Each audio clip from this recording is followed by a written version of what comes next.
Hello everybody, Jim Hickey here with bassfishingtipsandtactics.com, making my first video that's going to be posted on my Bass Fishing Tactics YouTube channel, which is basically going to be a place where videos get added to over the next coming years that will actually support my other endeavors relative to the main Bass Fishing Tips and Tactics.com's website, blog, and so forth.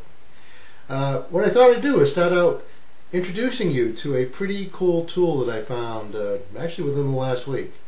And what it is, it's a mapping program that utilizes online mapping services, basically Google, but this company called Angling Technologies has actually developed their own interface with its own set of tools that allows you to better go in and explore different water bodies throughout the United States. Now, is everything there yet? No, but a lot of the major reservoirs are, and as time goes on and people request things, they're constantly updating this thing. So again, it's a very cool tool. What you're looking at, as we start the video, is basically the interface, and this is showing a map of the United States. There's a couple of different ways we could actually go in and explore different regions.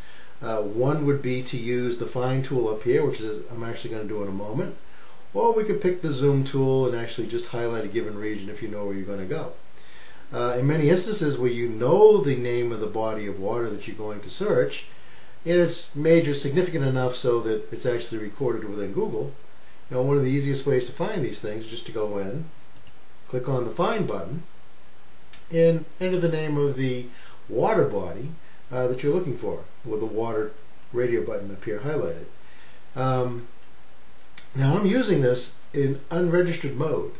You can register for free, and it gives you the ability to use other of the more detailed features that this site has, but just for the purposes of showing you what's here, I'm just going to remain in my unregistered state and just go through a couple of things relatively quickly.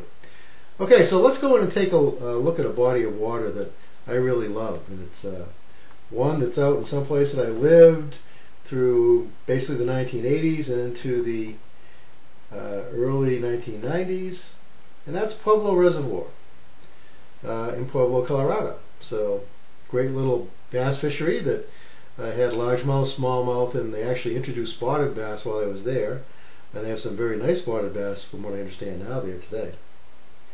So if we click on Pueblo Reservoir in the little button as it was shown, within a matter of moments it zooms us right into that location. And in this instance you can see not only do we see the lay of the land around the lake, this right now is actually structured so that it's using Google with a physical surfaces map, which means the land surface actually has some sense of topography associated with it, and actually I think even has the contours in there. But I'd also gone in and previously fooling around with this thing, it actually already clicked on the depth contours, so it's gone in and added the contours within the water body itself. Another pretty cool feature. Okay. And there's other things, if that lake happened to have specific notations about certain types of fishing structure, fishing spots, so forth and so on, all of these things might be there.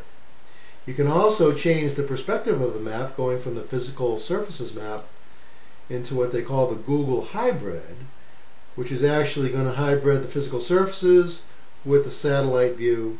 So again, it's your choice what you want to do there, or even go to just the normal kind of Google map, right, which you'd see if you just fired up Google Maps. But I'm going to go back to the physical surfaces map. I guess being a geologist, I'm used to looking at those sorts of things, so we'll just stick there. A couple ways you can move around the map. Quickly select the pan tool, take your cursor down into the map area, hold down the left mouse button, and then just drag the map around, and you can move it around to see what's going on in the lake. One thing I can tell you that I was rather shocked about as I went to the western side of this lake, there's a lot of water places here that used to have water in it where I caught a lot of fish in the past that with the drought of the last several years out there in the western U.S. basically has left Pueblo Reservoir as well as other reservoirs out there kind of hurting. But that's pretty good.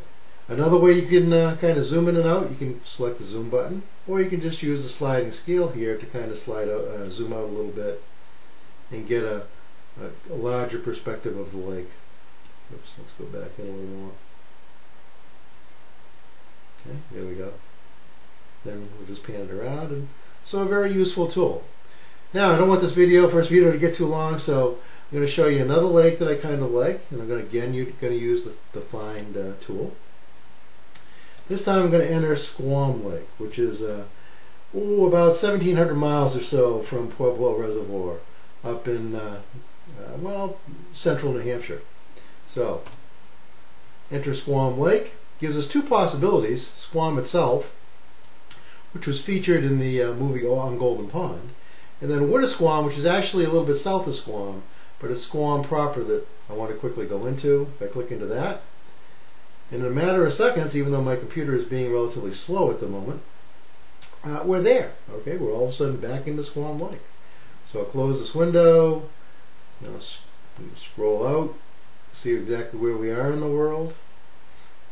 We're up here in, it's Concord, New Hampshire, the capital of New Hampshire. Here's Lake Winnipesaukee, another major lake in New Hampshire that you might have heard about.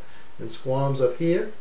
So we can zoom in and out of this to get a detailed look at what's going on.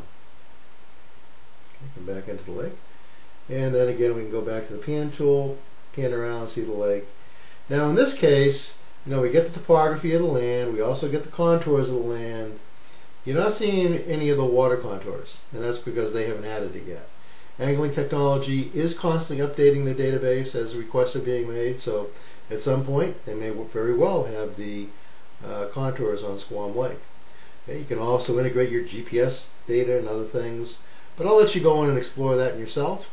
Again, the name of the site is anglingtechnologies.com. They also have a YouTube channel, Angling Technologies, where they give you a better kind of little more detail about how to get going with this thing and why you may want to consider using it. Hope you find this useful.